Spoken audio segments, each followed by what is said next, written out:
On commence. إن الحمد لله نحمده ونستعينه ونستغفره ونعوذ بالله من شرور أنفسنا ومن سيئات أعمالنا من يهده الله فلا مضل له ومن يضلل فلا هادي له وأشهد أن لا إله إلا الله وحده لا شريك له وأشهد أن محمدا عبده ورسوله يا أيها الذين آمنوا اتقوا الله حق تقاته ولا تموتن إلا وأنتم مسلمون يا أيها الناس اتقوا ربكم الذي خلقكم من نفس واحدة وخلق منها زوجها وبث منهما رجالا كثيرا ونساء واتقوا الله الذي تساءلون به والأرحام إن الله كان عليكم رقيبا يا أيها الذين آمنوا اتقوا الله وقولوا قولا سديدا يصلح لكم أعمالكم ويغفر لكم ذنوبكم ومن يطع الله ورسوله فقد فاز فوزا عظيما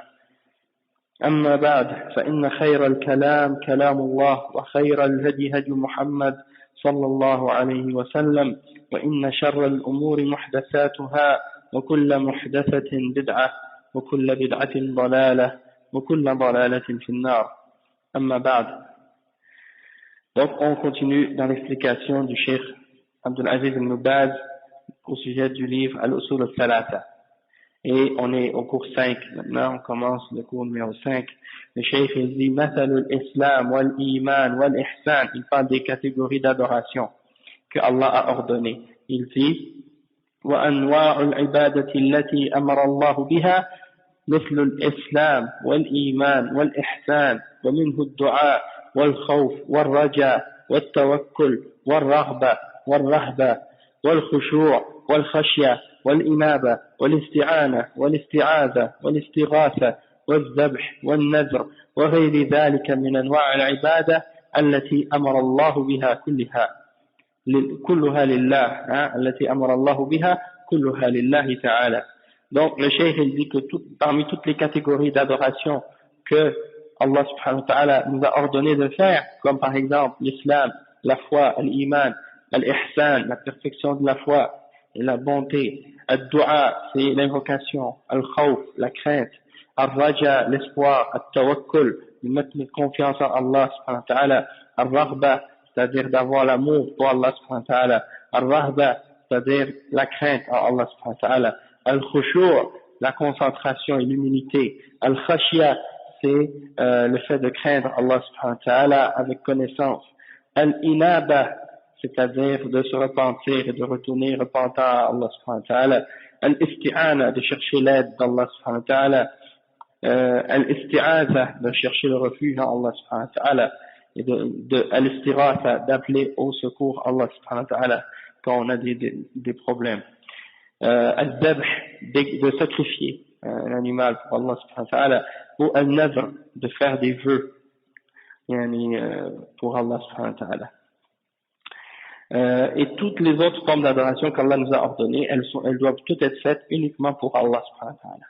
Le cheikh il explique au sujet de ce point-là, après avoir mentionné toutes les adorations que le cheikh a mentionnées, le cheikh Ibn Baz il donne un point à ce sujet-là.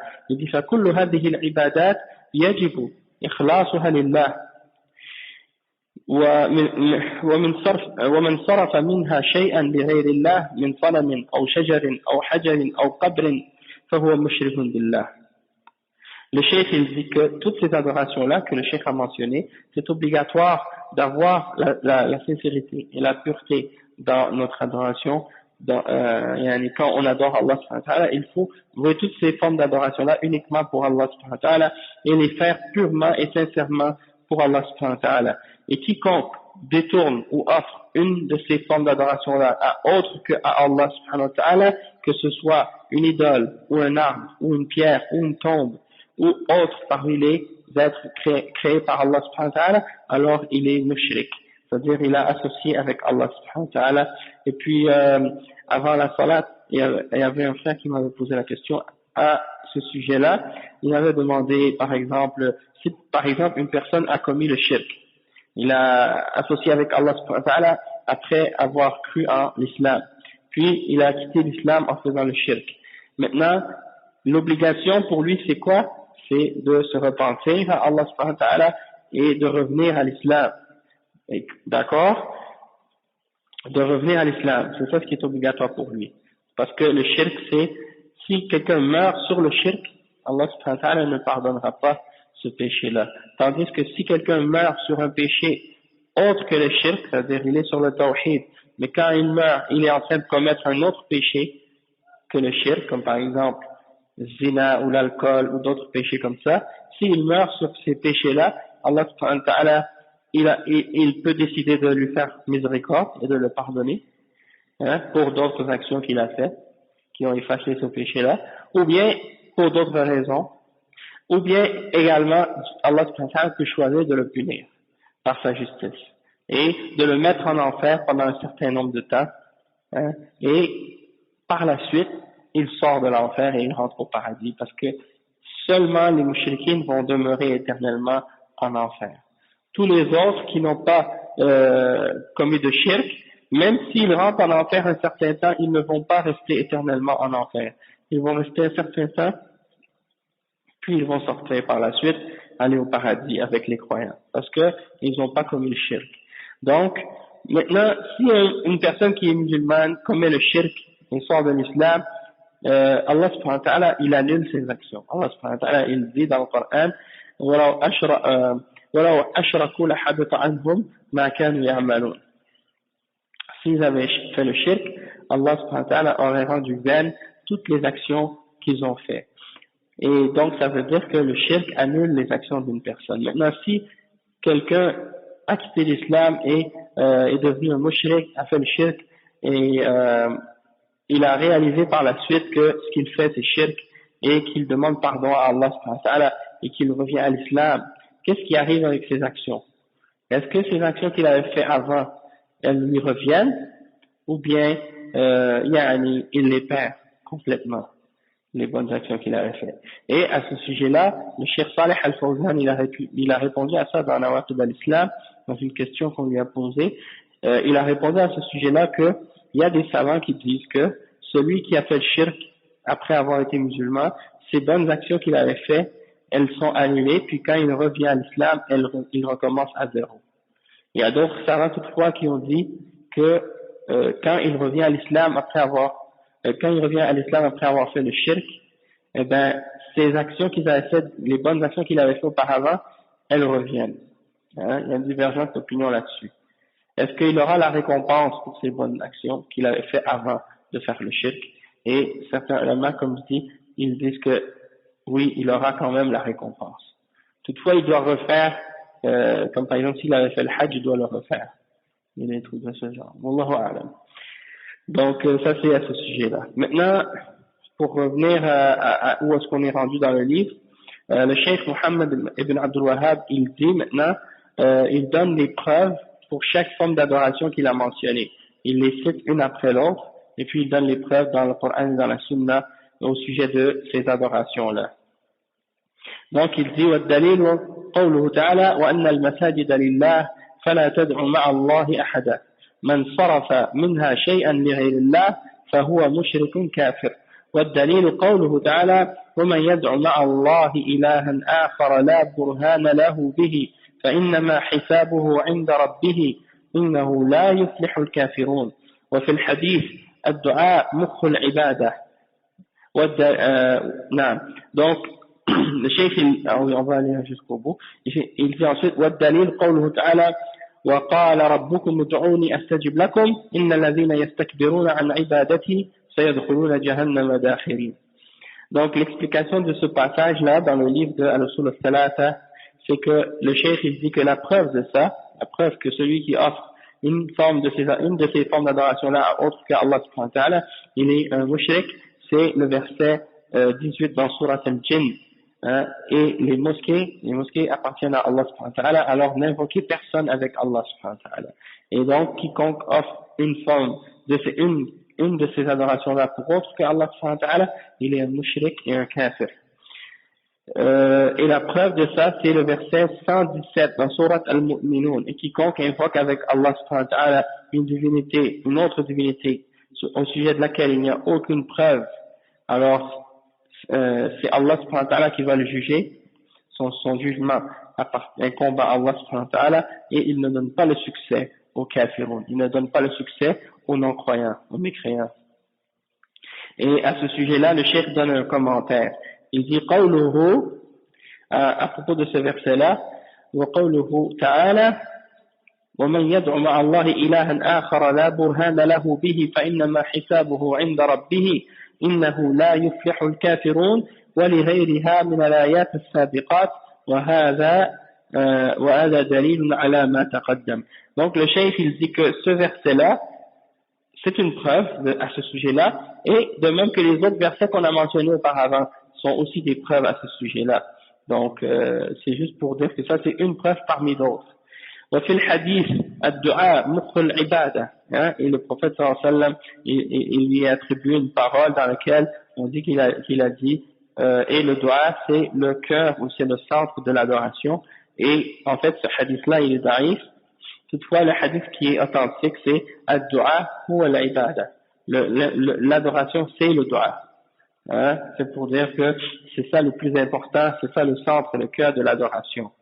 Et le cheikh il a un commentaire à ce sujet-là, il dit وفي الحديث الدعاء مخ العبادة وفي لفظ آخر الدعاء هو العبادة وقال سبحانه وقال ربكم ادعوني أستجب لكم إن الذين يستكبرون عن عبادتي سيدخلون جهنم داخرين فسمى الدعاء عبادة في قوله أستجب لكم إن الذين يستكبرون يعني عن دعائي فالدعاء هو أن يضرع إلى الله ويدعوه يتضرع إلى الله ويدعوه ويسأله النجاة ويسأله الرزق كل هذا عبادة فإذا صرفها للصنم أو للشجر أو للحجر أو لميت صار مشركا بالله عز وجل فيجب الحذر من الشرك كله دقيقه وجليله وأن تكون العبادة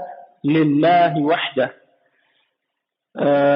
Donc le cheikh il explique, il dit que dans le hadith ici on voit que le prophète sallallahu alayhi wa sallam on lui attribue la parole quand il dit ad-du'a pour nukhul ibada, l'adoration c'est le cœur le du'a c'est le cœur de l'adoration, mais on a dit que ça c'est daïf, c'est faible ce hadith. Toutefois l'autre narration qui est authentique c'est ad-du'a huwa al-ibada, c'est-à-dire l'adoration c'est le du'a, c'est une des plus grandes formes d'adoration c'est le du'a. Et il mentionne le verset ensuite qui dit et votre Seigneur dit invoquez-moi et je vais vous répondre. Ceux qui s'enflent d'orgueil au sujet de mon adoration ils entreront dans l'enfer humiliés. Sayadkhuluna jahannam dakhirin. Donc ça montre que le dua c'est une forme d'adoration, parce qu'il dit invoquez-moi, puis après il dit et ceux qui s'enflent d'orgueil à propos de mon adoration. Donc ça veut dire que l'adoration dont il est question ici c'est le dua, ceux qui refusent de l'invoquer et de lui demander. Et donc c'est ça ce que le cheikh explique. Et ensuite il dit que le dua c'est que tu te rabaisses, tu t'humilies devant Allah subhanahu wa ta'ala et tu l'invoques. Tu lui demandes de te sauver, tu lui demandes de te donner ta subsistance. Et tout ça, ça fait partie de l'adoration. Et si tu offres cette invocation-là, ou cette adoration-là, à une idole, ou à un arbre, ou à une pierre, ou à un mort, tu deviens un mushrik. Tu as fait le shirk avec Allah subhanahu wa ta'ala. Tu as associé quelqu'un avec Allah subhanahu wa ta'ala dans ton adoration. Donc, il faut faire attention à toutes les formes de shirk, qu'ils soient petites ou grandes. Ok, et il faut absolument que ton adoration soit pour Allah seul. Après il dit ولكن دعاء الحي الحاضر القادر والاستعانة به في الشيء المقدور عليه لا بأس به ولا يعتبر داخلا في الشرك. فلو قلت لأخيك الحاضر يا عبد الله أعني على قطع الشجرة أو على حفر هذه البئر فلا بأس بذلك كما قال سبحانه في قصة موسى فاستغاثه الذي من شيعته على الذي من عدوه الآية. واستغاثة الإسرائيلي على القبطي لأن موسى قادر على إغاثته فيتكلم ويسمع. يتكلم ويسمع. Donc le cheikh il donne un point important. Après il dit أما إذا اعتمد على المخلوق فيما لا يقدر عليه إلا الله حاضرا أو غائبا أو ميتا واعتقد أنه ينفع من دعائه أو يضر فأنه ينفع من دعائه أنه ينفع من دعاه أو يضر لا بالأسباب الحسية من الشرك بالله.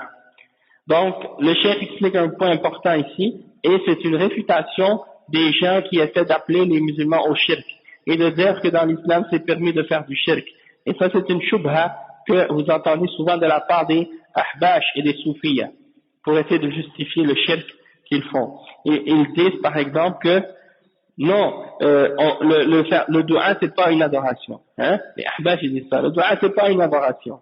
Et si tu demandes à quelqu'un quelque chose, c'est pas shirk. La preuve, si tu demandes à quelqu'un dans la rue, aide-moi, est-ce que ça c'est du shirk? Et là tu dis bien sûr que c'est pas du shirk. Alors ils disent bon, ça veut dire que d'invoquer quelqu'un c'est pas du shirk, donc tu peux pas dire que c'est une adoration. Donc qu'est-ce qu'ils font? Ils jouent avec la réalité, ils déforment la réalité pour tromper les gens. Et parce qu'ils ne font pas la distinction entre un vivant et un mort. Comme si par exemple quelqu'un qui demande à un vivant qui est juste devant toi de lui venir en aide, et quelqu'un qui demande à quelqu'un qui est mort dans sa tombe depuis 2000 ans, pour eux c'est la même chose. Donc ça c'est absurde. Et le cheikh c'est pour ça qu'il dit, celui qui demande à une personne qui est vivante et qui est présente et qui est capable de t'aider, ou qui demande, c'est-à-dire qu'il appelle quelqu'un qui est présent pour lui venir en aide, alors qu'il est capable et qu'il est vivant et qu'il est présent, ou bien qui demande son aide pour faire quelque chose qu'il est capable de faire, alors ça, il n'y a aucun problème. Et ça n'a pas aucun rapport avec le shirk. C'est pas du tout du shirk. Si par exemple, tu vois que ton frère est pas loin, puis tu l'appelles, puis tu lui dis, viens Abdullah, aide-moi à couper cet arbre, ou bien aide-moi à creuser ce puits, ou n'importe quelle autre chose que tu peux vouloir demander à quelqu'un. Il dit ça, c'est permis. Et la preuve, le verset 15 dans Surat Al-Qasas, quelqu'un a appelé Moussa à l'aide quand il avait un ennui avec un Égyptien à l'époque de Pharaon. Il a dit à Moïse de lui venir en secours. Il lui a demandé à Moïse de l'aider, de venir à son secours, et Moussa alayhi salam, il est venu et il a aidé celui qui l'a appelé contre l'autre, contre son ennemi. Donc ça c'est pas shirk, parce que la personne elle a appelé Moussa alors que Moussa était vivant et qu'il est capable de venir, il entend, et donc il est capable de venir l'aider et de lui venir de venir à son secours. Donc il y a il y a pas d'argument pour eux dans cette chose-là, puisque ça c'est pas du tout une adoration et c'est pas du tout du shirk. Mais aujourd'hui, si quelqu'un décide de demander à l'aide Moussa alayhi salam, ben ça c'est shirk, parce que Moussa il est mort, il est enterré, il ne peut pas te venir en aide. Donc il ne faut pas mélanger entre les choses. Et donc le cheikh il dit que, Cheikh Abdul Aziz ibn Baz il dit, rahimahullah, que si quelqu'un met sa confiance sur une créature dans ce que seul Allah est capable de faire, et qui demande à une personne, qui demande à une personne qui n'est pas présente, ou qui est morte, ou qui est invisible, comme un djinn ou un ange, eh bien, dans ce cas-là, il a commis un acte de shirk. S'il demande quelque chose que seul Allah est capable de lui donner, et qui demande à quelqu'un qui est absent, ou qui est invisible, ou qui est mort, il a commis un acte de shirk majeur. Il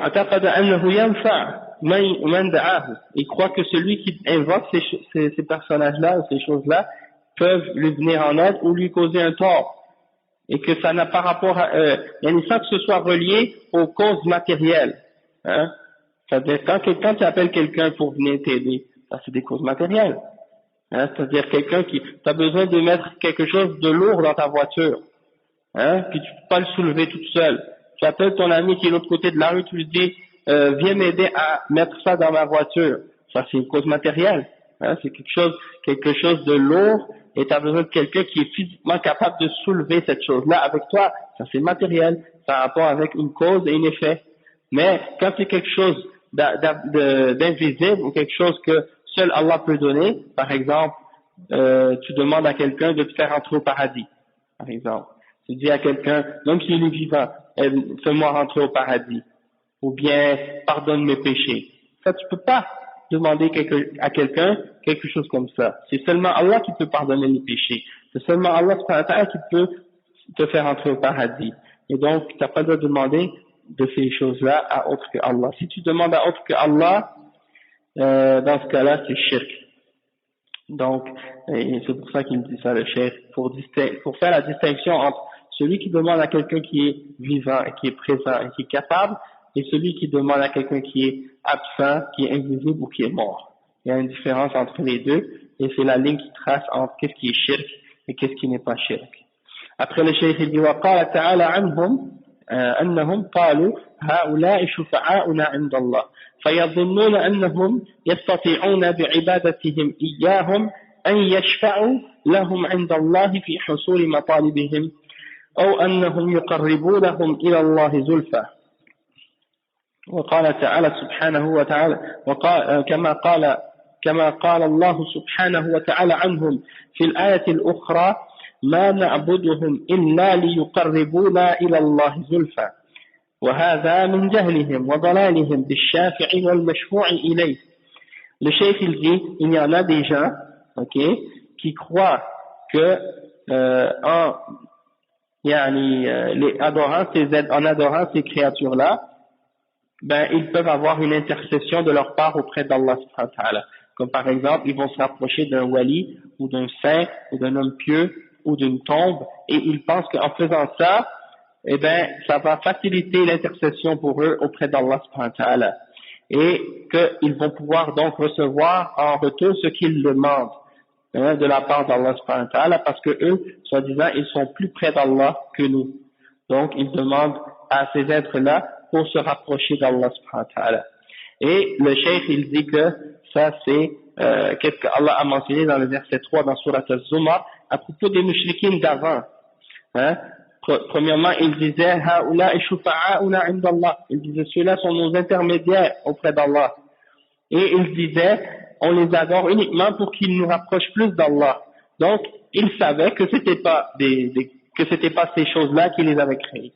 C'est-à-dire, ils savent que ces statues, ces idoles, ces tombes, ces hommes pieux-là, ils savent que c'est pas eux les créateurs du monde. Ils savent que c'est pas eux qui ont la capacité de t'amener un bien ou de t'éloigner d'un mal. Sauf qu'ils les prennent comme des intermédiaires, comme des messagers entre eux et Dieu. Hein? Et c'est ça qui est shirk. C'est ça leur shirk. C'est ça leur idolâtrie. Comme par exemple, allez demander à n'importe quel hindou qui prie devant une statue. Est-ce que tu crois que cette statue-là, c'est elle qui t'a créé, qui a créé ta mère et ton père, et qui a créé les cieux et la terre? Ils vont te dire non. On le sait que c'est pas cette idole qui nous a créés, et qui a créé quoi que ce soit. C'est nous-mêmes, on a pris du bois ou de la roche ou du marbre ou autre, et on l'a sculpté et on a fait ça avec. On sait ça. On sait qu'elle n'a pas de pouvoir et qu'elle ne peut pas le donner, qu'elle ne peut pas enlever et qu'elle ne peut pas donner la vie et la mort. Sauf qu'on les prend comme des représentations et des exemples pour nous rapprocher à Allah subhanahu wa ta'ala, comme des intermédiaires entre nous et Allah subhanahu wa ta'ala. C'est comme ça qu'ils pensent. Et c'est ça le shirk des mushrikines, et c'est ça ce qui est haram. Hein? Demandez à des chrétiens quand ils vont à l'église, et quand ils se mettent à genoux devant la statue de la Vierge Marie, comme ils disent, et qu'ils demandent à la Vierge Marie de les sauver ou de les aider ou de leur donner quelque chose dans la dunya. Demandez-leur, est-ce que vous croyez que c'est cette statue qui a créé le monde? Que c'est elle qui vous a créé ou qui a créé vos parents? Ils vont dire non.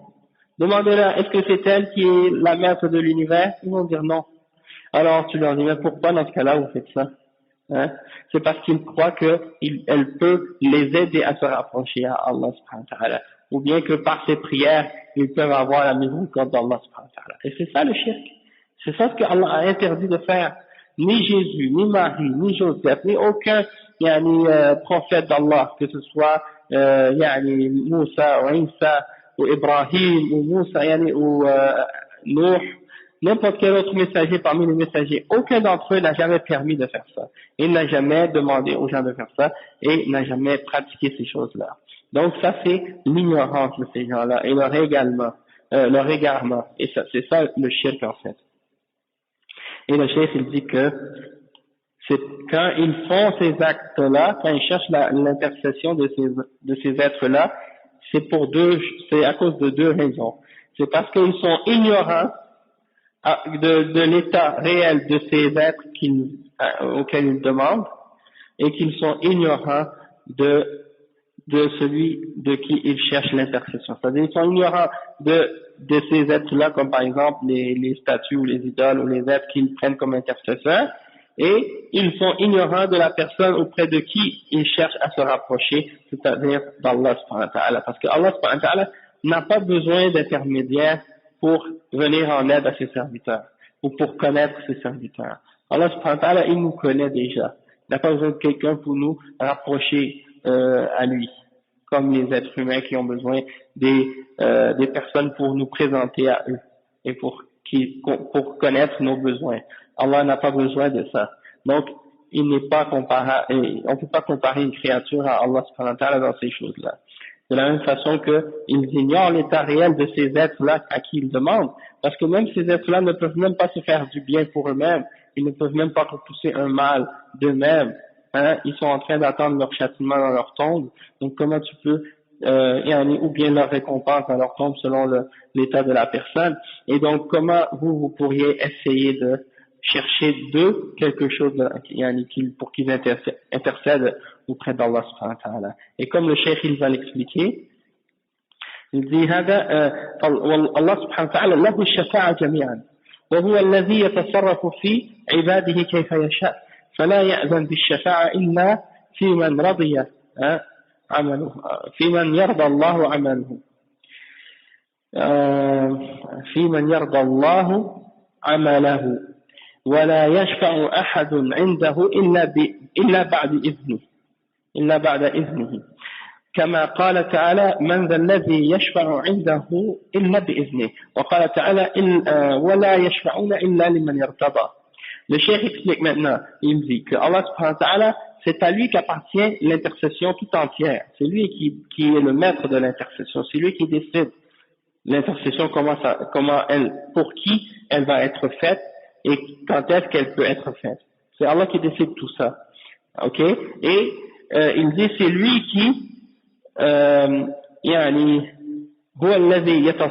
c'est lui qui contrôle ou qui régit toutes les affaires de ses serviteurs de la manière qu'il le veut.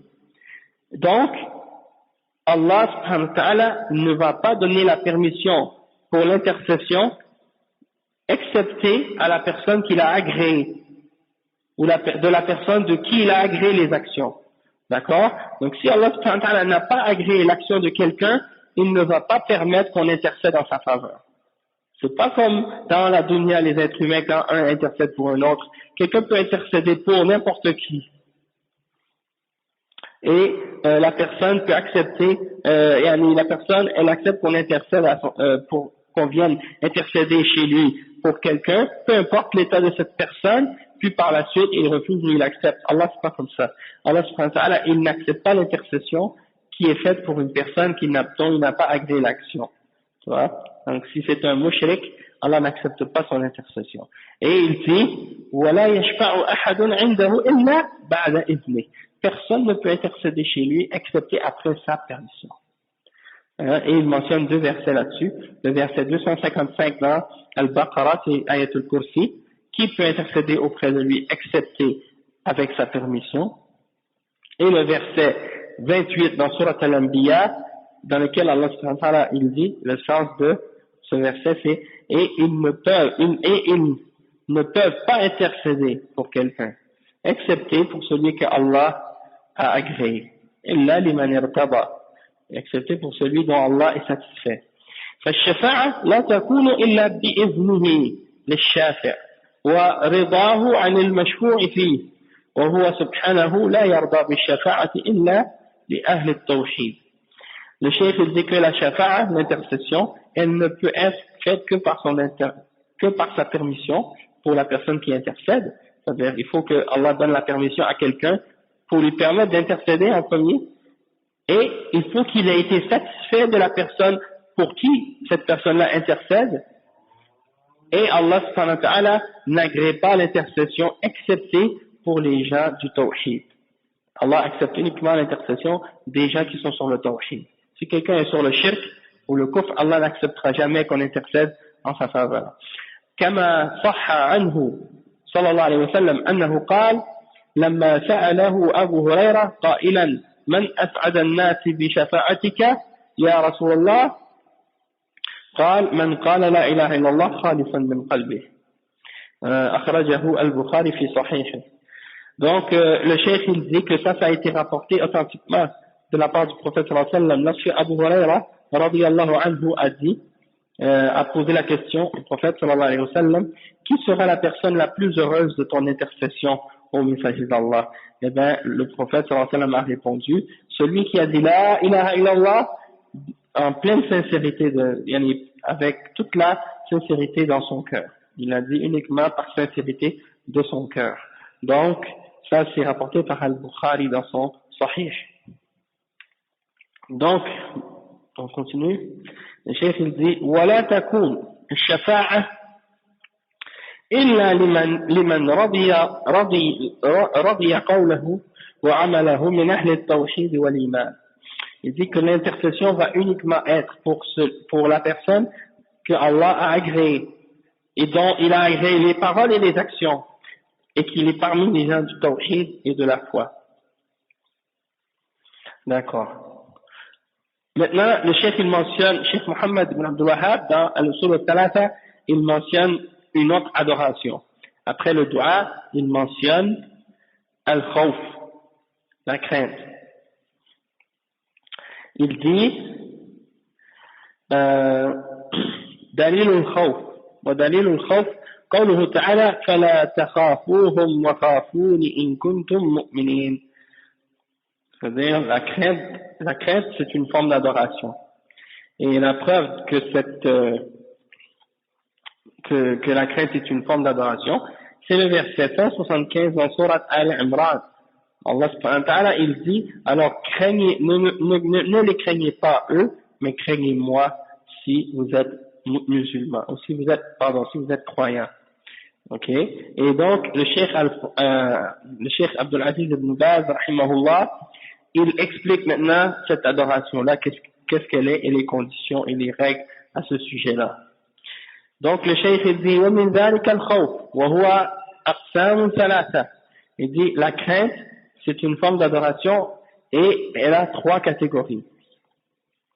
الأول خوف السر وهو خاص بالله لأنه القادر على كل شيء وهو الذي يخاف ويخشى كما قال تعالى فلا تخافوهم وخافون إن كنتم مؤمنين وقال تعالى ولم يخشى إلا الله وقال تعالى فلا تخشوا الناس واخشون فالواجب خشية الله وخوفه لأنه مصرف القلوب ومقلبها والقادر على كل شيء وهو الذي ينفع ويضر ويعطي ويمنع فالواجب تخصيصه بالخوف وأن لا يخاف هذا الخوف إلا في كل الأمور وأن لا يخاف هذا الخوف إلا الله في كل الأمور. Le chef il dit que il y a trois catégories de crainte. La première catégorie de crainte, c'est qu'est-ce qu'on appelle khawf sir, c'est-à-dire la crainte qui est cachée, ou la crainte qui est à l'intérieur de toi, et c'est une crainte du fait que, comme le chef il explique, que c'est une crainte qui doit être dirigée uniquement envers Allah subhanahu wa ta'ala, parce qu'il a le pouvoir sur toutes choses. Et c'est lui qui doit être craint, et c'est lui qui doit être, c'est lui dont tu dois avoir peur, en réalité. Tu dois le craindre. Pourquoi tu dois le craindre, Allah subhanahu wa ta'ala? Le cheikh, il mentionne le verset qui parle de ça, le verset 175 dans Surat Ali Imran, et ne les craignez pas eux, mais craignez-moi si vous êtes croyants. Et il dit aussi dans le verset 18 dans Surat Tawbah, et qui ne craint personne excepté Allah. C'est-à-dire les croyants, ils ne craignent personne sauf Allah subhanahu wa ta'ala. Et il y a le verset 44 dans Surat Al-Ma'idah, dans lequel Allah subhanahu wa ta'ala, il dit, alors ne craignez pas les hommes, mais craignez moi. Ne craignez pas les hommes, mais craignez moi. C'est-à-dire, ne craignez pas les créatures, mais craignez Allah le Créateur. Et donc, c'est obligatoire pour les gens de craindre Allah subhanahu wa ta'ala, parce que c'est lui qui contrôle les cœurs et qui les tourne. Et c'est lui qui a le pouvoir sur toute chose. Et c'est lui qui donne à quelqu'un le bien et qui peut faire qu'un mal te touche ou faire qu'un bien vienne sur toi. Donc, tu ne dois pas avoir peur de quelqu'un d'autre, puisque le bien et le mal ne viennent que d'Allah subhanahu wa ta'ala. Wa alaykum salam wa rahmatullahi wa barakatuh. Et c'est lui qui donne et c'est lui qui enlève. Et c'est lui qui, donc, doit être craint au-dessus de tout autre. Et cette crainte-là ne doit être que pour Allah subhanahu wa ta'ala dans toutes tes affaires. Le cheikh il dit ensuite, ولكن خوف السر يختص به سبحانه وهو كون الإنسان يخاف من أجل قدرة خاصة سرية ليست حسب الحس ولذلك يعتقد عباد القبور أن بعض الناس له القدرة على التصرف في الكون مع الله ويعتقدون ذلك أيضا في الأصنام والجن وغيرها وهذا هو الشرك الأكبر ويعتقد فيهم أيضا أن لهم القدرة على العطاء والمنع وزيغ القلوب وموت النفوس دون أسباب الحسية. Le cheikh il dit que donc la crainte dont on parle ici qui est khawf as-sir, elle doit être uniquement pour Allah subhanahu wa ta'ala. Et c'est le fait que il y a certains êtres humains qui craignent autre que Allah subhanahu wa ta'ala parfois, mais ils ne se basent pas sur des causes réelles palpables. C'est des craintes en fait qui sont des craintes imaginaires, illusoires, du fait qu'ils s'imaginent que certaines choses ont le pouvoir de leur faire du mal, alors qu'en réalité ces choses-là n'ont aucun pouvoir, comme par exemple les idoles. Si tu as peur que l'idole te fasse du mal et que tu crains l'idole, eh bien là ça veut dire que tu as fait un acte de shirk akbar, parce que l'idole n'a aucun pouvoir pour te faire du mal, d'accord? Ou bien le djinn, tu as peur du djinn, ou bien tu as peur d'une statue ou de quelque chose que les mouchriquines adorent, et tu crois que eux ils ont un pouvoir sur toi et qu'ils sont capables de te faire du mal. Et souvent les mouchriquines, ils essaient souvent de te faire peur par leurs idoles, que si tu appelles les gens au tawhid et que tu dis aux gens de s'écarter des idoles, eux ils viennent et ils te font peur avec ça. Ils disent fais attention, nos idoles vont te frapper, nos idoles vont faire tomber sur toi une malédiction, ou ils vont faire tomber sur toi un malheur. Tu n'as pas le droit d'avoir peur de ces idoles-là, parce qu'elles n'ont aucun pouvoir. C'est de la roche, c'est du bois, c'est des arbres, ou bien c'est des matières. Ça n'a aucun pouvoir. C'est Allah qui contrôle tout. C'est Allah qui peut faire tomber sur toi un bien ou un mal. C'est pas rien en dehors c'est rien en dehors d'Allah qui peut contrôler ces choses-là. Et il y en a parmi les gens qui adorent les tombes, qui disent musulmans, qui adorent les tombes, et qui craignent que l'être qui est enterré dans la tombe leur fasse du mal.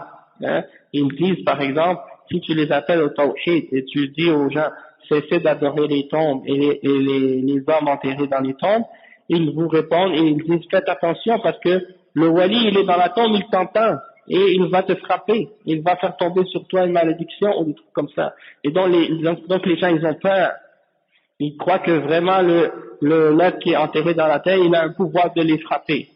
Et celui qui a cette crainte là, il est mushrik. Il n'est pas musulman. Il a commis un acte de shirk parce qu'il a craint quelque chose qui n'a aucun pouvoir en dehors d'Allah subhanahu wa ta'ala et qui n'a aucun pouvoir en soi-même. Donc, il n'a pas le droit de craindre ces êtres-là et ces choses-là. Et donc, le cheikh il dit quiconque craint ou croit que ces gens-là ont le pouvoir de donner ou d'enlever ou des choses de ce genre, ou qu'ils peuvent faire un tort à quelqu'un ou un bien à quelqu'un, alors ça veut dire que leur cœur est dévié et c'est en réalité il dit wa maut an-nufus min asbab, il dit ça c'est comme la mort des âmes, c'est comme si ces gens-là leur cœur est mort et ils craignent des choses qui n'ont aucune cause réelle, aucun effet réel dans le monde matériel. Et donc, ça c'est quelque chose de shirk. Donc, vous comprenez la première catégorie de khawf, al-khawf, la première catégorie c'est khawf al-sir, hein, ou bien tu crains par exemple que quelqu'un te frappe, ou quelqu'un qui a aucun problème, aucune réalité. Le cheikh, il est en Australie, ou je sais pas moi, ou au Maroc, puis toi t'as peur ici, en France, qu'il te frappe. Ça c'est pas normal. Tu crois qu'il a le pouvoir de venir te faire du mal jusqu'ici. Non, ça c'est pas correct. الخوف الثاني خوف الأسباب الحسية. La deuxième catégorie, c'est la crainte des effets matériels réels. On va voir qu'est-ce qu'on dit à ce sujet-là. كما قال تعالى في قصة أحد لما قيل للنبي صلى الله عليه وسلم إن المشركين قد جمعوا لكم وسيرجعون إليكم فأنزل الله في ذلك إنما ذلكم الشيطان يخوف أولياءه فلا تخافوهم وخافون إن كنتم مؤمنين. فالشيطان يخوف الناس من أوليائه ويعظمهم في صدور الناس حتى يخافوهم، والله يقول فلا تخافوهم بل اعتمدوا علي وأعدوا العدة ولا تبالوا بهم كما قال تعالى وأعدوا لهم ما استطعتم من قوة. وهذا الخوف الحسي لا بأس به، ولكن الخوف القلبي خوف السر هذا هو المنهي عنه. أما الخوف الحسي مثل أن يخاف اللص أو السارق أو العدو فيعد العدة من السلاح اللازم، كل هذا لا بد منه. ولهذا قال تعالى يا أيها الذين آمنوا خذوا حذركم، وقال سبحانه في قصة موسى لما خرج من مصر خائفا من فرعون وقومه قال فخرج منها خائفا يترقب.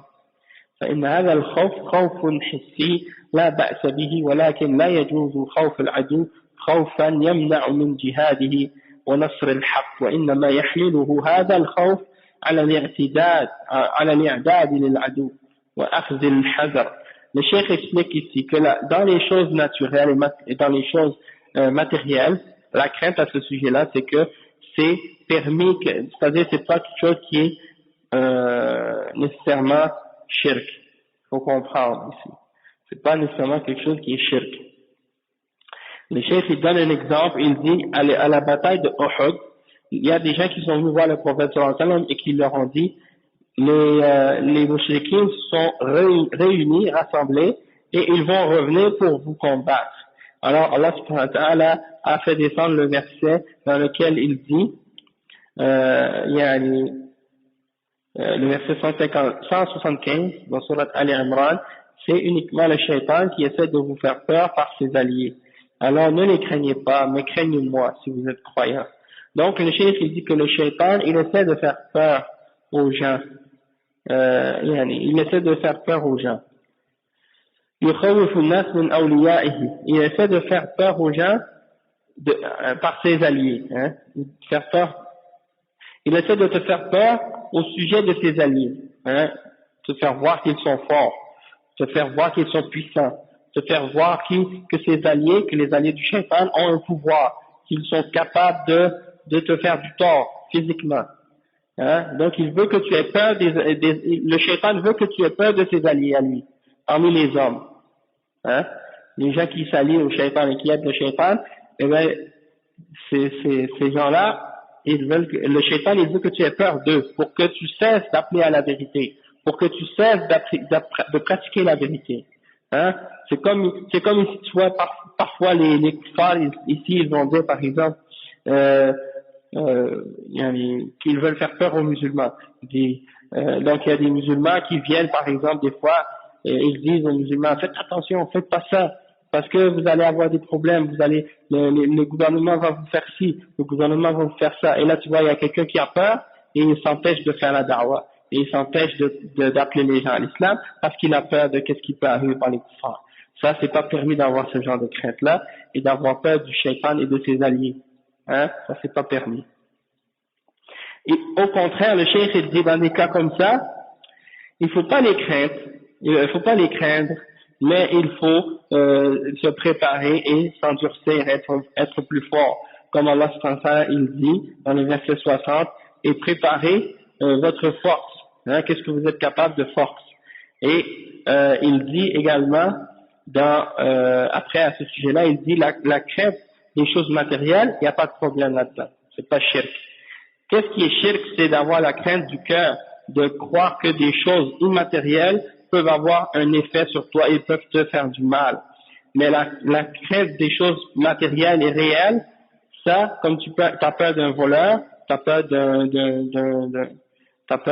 cambrioleur, t'as peur d'un ennemi, t'as peur d'un chien enragé, t'as peur d'un animal féroce, des trucs comme ça c'est pas quelque chose qui a rapport avec shirk.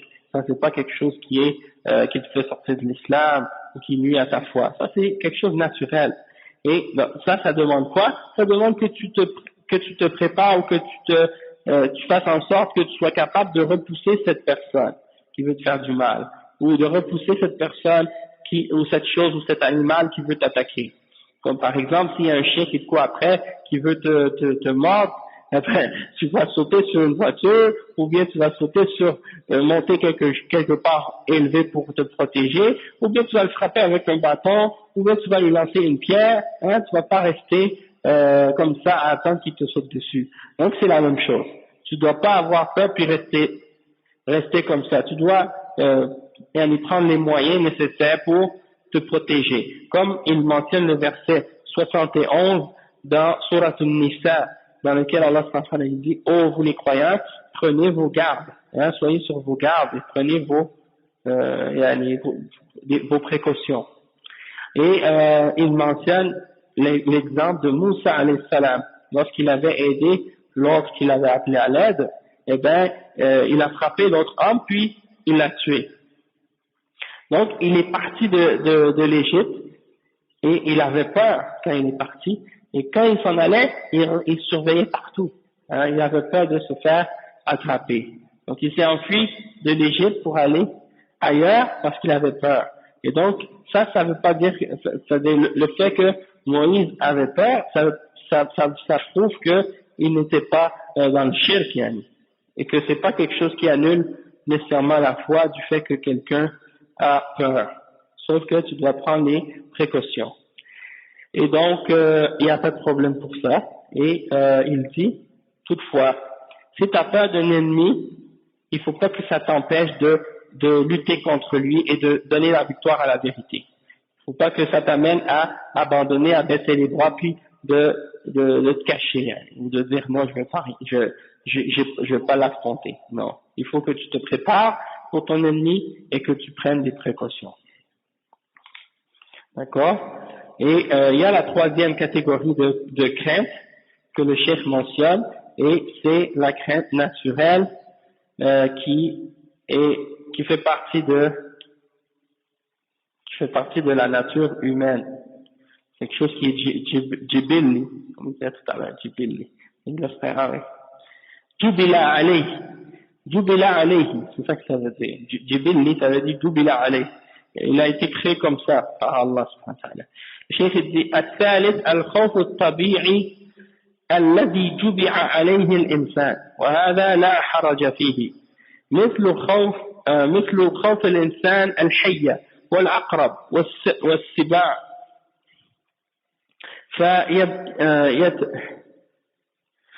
فيتباعد عنها ويقتلها ويتباعد عن مظنة السباع حتى لا يتأذى بها.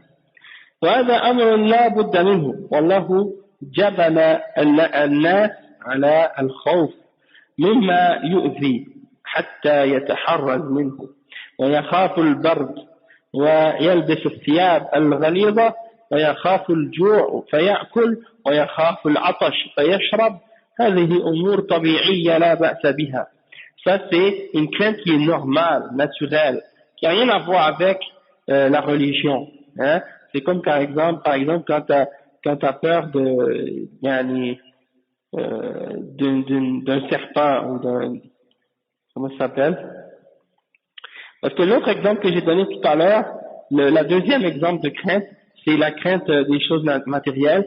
Ça, j'ai mentionné l'exemple du chien, mais ça va plus dans cet exemple-là, de la crainte naturelle. Parce que l'autre exemple, c'est plus des choses qui peuvent avoir un rapport aussi avec la religion, du fait que les ennemis, tes ennemis, ou bien des gens, par exemple, peuvent essayer de te faire peur pour t'empêcher de pratiquer ta religion.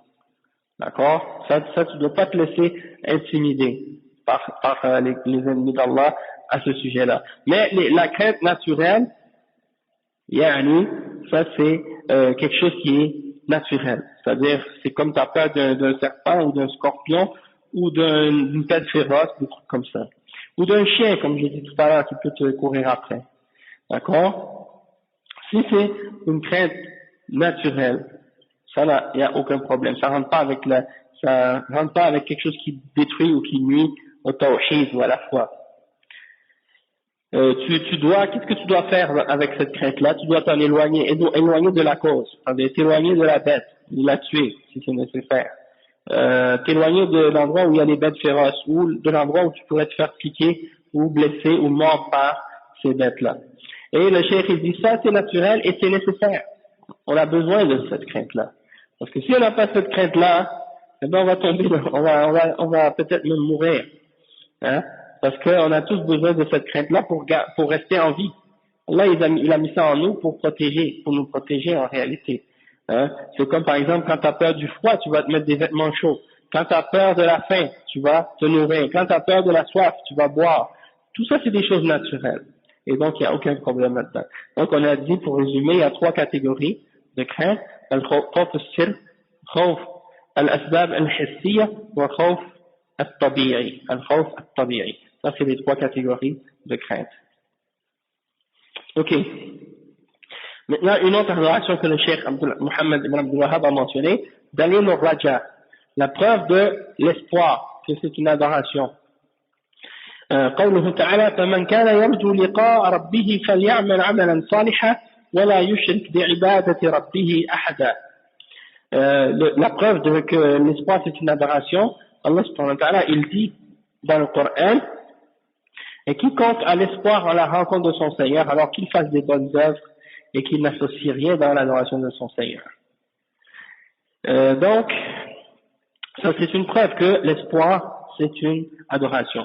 Le cheikh il dit وهكذا الرجاء, le cheikh bin Baz il explique, il dit وهكذا الرجاء عبادة فيرجو الله ويحسن به الظن كما قال تعالى فمن كان يرجو لقاء ربه فليعمل عملا صالحا ولا يشرك بعبادة ربه أحدا.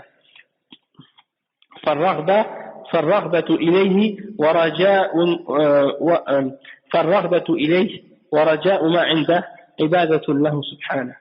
Donc le cheikh il dit que c'est une adoration. L'espoir d'Allah c'est une adoration. Et c'est une adoration pour Allah. Et quand tu as l'espoir en Allah subhanahu wa ta'ala, tu as des bonnes pensées par rapport à Allah subhanahu wa ta'ala. Tu sais que Allah subhanahu wa ta'ala va t'amener du bien, va te faire du bien. Donc ça c'est une adoration. Et donc parmi les choses qui ont rapport avec cette adoration-là, c'est que lorsque tu as l'espoir en Allah, qu'est-ce que ça va faire? Les conséquences de ça c'est quoi? C'est que tu vas l'aimer et que tu vas te diriger vers lui et que tu vas espérer en sa récompense et tu vas l'adorer. Donc c'est une chose qui va t'inciter à l'adorer plus. Et c'est pour ça que c'est important d'avoir ar-raja, d'avoir l'espoir. Et le cheikh dit وقال تعالى إنهم كانوا يسارعون في الخيرات ويدعوننا رغبا ورهبا وكانوا لنا خاشعين. À propos des prophètes, Allah subhanahu wa ta'ala, il dit ils se dépêchaient, hein, ils se faisaient la compétition entre eux dans le bien, les prophètes, et ils nous invoquaient par amour et par crainte, et ils étaient humbles envers nous. Donc ça c'est le verset 90 dans Surat Al-Anbiya. Et donc le cheikh il dit farraghba ar-raja war-raghb al-khawf. Ah oui, c'est ça. Wakilahuma ibada. Donc il dit que ar-raghba c'est l'espoir et ar-raghba c'est la crainte. Et donc il dit que les deux sont des adorations. وعلى العبد أن يحسن ظنه بربه ويعمل بالأسباب الشرعية وإن الظن الحسن مع الأخذ بالأسباب يعود على العبد بالخير وبالرحمة وبدخول الجنة وبمغفرة الذنوب. Le cheikh il dit que donc le serviteur il doit avoir une bonne pensée à propos de son Seigneur et il doit faire prendre les bonnes causes, hein, les causes légales permises par la charia pour arriver à son but. Et le fait d'avoir la bonne pensée à propos d'Allah et de prendre les moyens permis par Allah pour arriver à ton but, eh bien ça va t'amener du bien, ça va ramener tout le bien au serviteur. Et tu dois donc mettre ta confiance en Allah pour t'écarter du mal et pour te protéger du bien et pour t'éloigner des épreuves. Ah oui, mais ça, là, je suis passé à l'autre, j'ai dépassé la chose.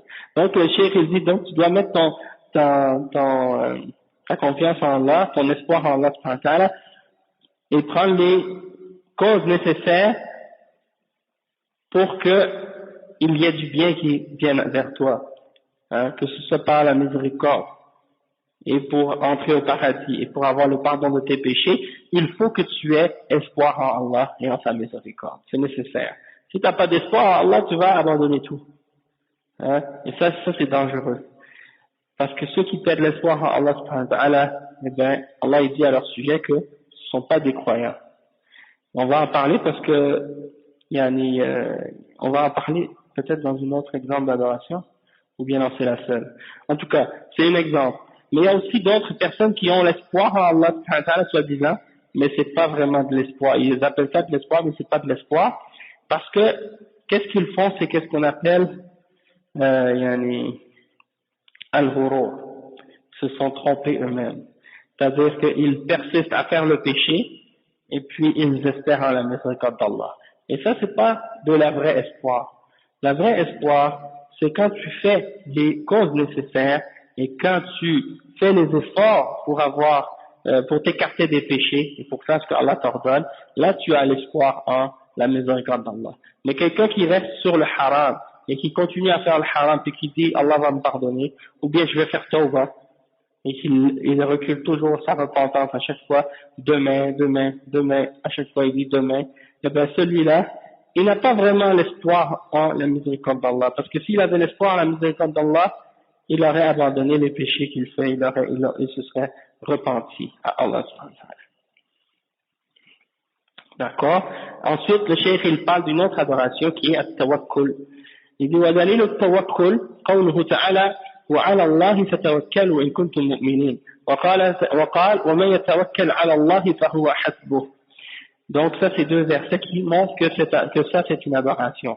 At-tawakkul c'est quoi? C'est de mettre notre confiance en Allah subhanahu wa ta'ala. Et Allah subhanahu wa ta'ala il dit et en Allah mettez votre confiance si vous êtes croyant. C'est en Allah que vous devez mettre votre confiance si vous êtes croyant. C'est le verset 23 dans Surat Al-Ma'idah. Et il mentionne un autre verset aussi, et quiconque met sa confiance en Allah subhanahu wa ta'ala, alors Allah subhanahu wa ta'ala lui suffit. C'est le verset 3 dans Surat At-Talaq. Et à ce point-là, le cheikh il mentionne un petit point, il dit هكذا التوكل عبادة وهكذا التوكل عبادة وهو التفويض إلى الله والاعتماد عليه في كل الأمور مع الأخذ بالأسباب فتعتمد على الله في السلامة من الشر والعافية من الفتن وحصول الرزق وفي دخول الجنة والنجاة من النار ومع الأخذ بالأسباب المشروعة. قال تعالى وعلى الله فتوكلوا إن كنتم مؤمنين. وقال تعالى ومن يتوكل على الله فهو حسبه يعني كافيه. Oui, le cheikh il dit donc que de mettre sa confiance en Allah subhanahu wa ta'ala, c'est une adoration. Ça veut dire quoi? Ça veut dire que tu remets ton sort entre les mains d'Allah subhanahu wa ta'ala et que tu te reposes sur lui, hein, que tu te reposes sur lui et que tu dépends de lui dans toutes tes affaires. Mais en même temps, tu prends les causes nécessaires pour arriver à ton but. C'est pas que tu dis par exemple, je mets ma confiance dans Allah, puis tu restes assis et tu fais rien. Ça, c'est pas tawakkul. Être quelqu'un qui met sa confiance en Allah, ça veut dire que quelqu'un qui fait les efforts et les causes nécessaires pour avoir ce qu'il veut et qui, par la suite, demande ou met sa confiance en Allah pour le résultat. Hein? Parce que quand tu fais quelque chose, tu le fais en mettant ta confiance en Allah, mais tu sais jamais le résultat, qu'est-ce qu'il va être. Est-ce que ça va être un résultat qui va être positif ou négatif? Et donc, quand tu fais quelque chose, tu le fais et tu mets ta confiance en Allah subhanahu wa ta'ala. C'est pas que tu restes assis à rien faire en espérant que quelque chose va tomber sur ta tête. C'est pas comme ça.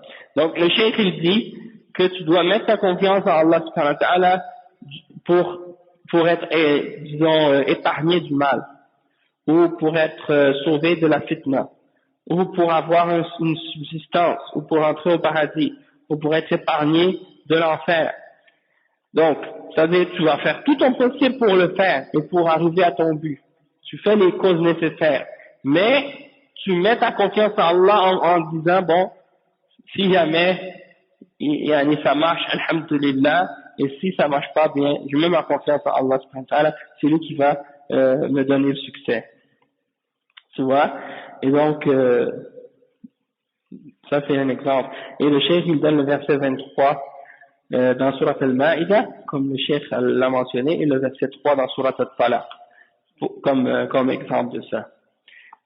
Donc, on va continuer, on va terminer deux autres petits points, puis on va s'arrêter. Le cheikh il dit وَدَلِيلُ الرَّغْبَةِ وَالرَّهْبَةِ وَالْخُشُوعِ قوله تعالى إنهم كانوا يسارعون في الخيرات ويدعوننا رغبا ورهبا وكانوا لنا خاشعين ودليل الخشية قوله تعالى فلا تخشوهم واخشوني الآية. Donc le cheikh il mentionne deux autres adorations, ou bien plutôt trois adorations dans un point, puis dans l'autre c'est une autre toute seule. C'est les trois adorations, c'est l'amour, la crainte et l'humilité. Ces trois adorations que le cheikh mentionne ici dans un verset, dans le verset 90 dans Surat al-Anbiya qu'on a mentionné tout à l'heure. Dans ce verset-là, Allah subhanahu wa ta'ala il parle des prophètes et il dit à leur sujet que c'était des êtres qui se faisaient la compétition entre eux, faire le bien, faire les bonnes choses, et ils invoquaient Allah subhanahu wa ta'ala avec l'amour, avec la crainte, c'est-à-dire avec l'espoir, avec la crainte, et ils étaient humbles envers Allah subhanahu wa ta'ala, khashi'in, ils avaient al-khushu'. Le cheikh explique ça, il dit وهكذا الرغبة والرهبة والخشوع من الله أو الخشية من الله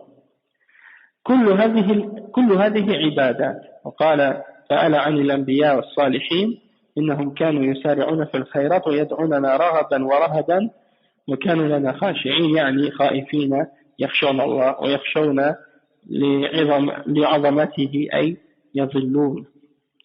C'est ça. Donc, il répète encore la même chose, que c'est des adorations et que les prophètes avaient ces caractéristiques-là et qu'ils adoraient Allah subhanahu wa ta'ala de cette façon-là, par la crainte, par l'espoir, et ils étaient humbles envers Allah subhanahu wa ta'ala, ils s'humiliaient devant sa grandeur. Et l'autre point c'est al-khashya, et c'est la crainte.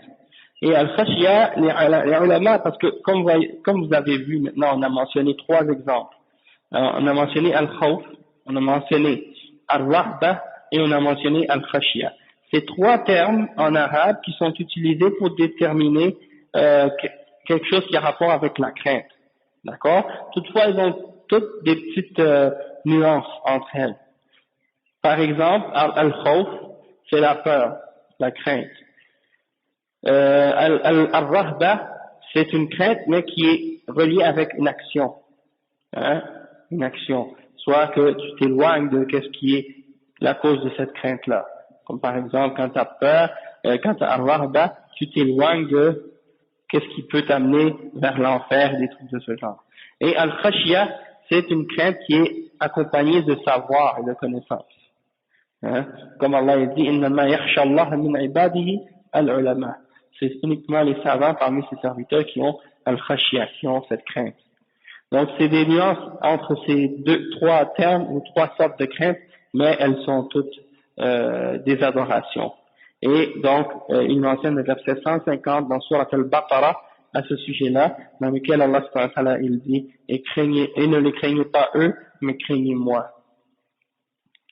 Donc on va s'arrêter ici, puis on va prendre une petite pause, puis après Inch'Allah on continuera tout de suite après. سبحانك اللهم وبحمدك أشهد أن لا إله إلا أنت أستغفرك وأتوب إليك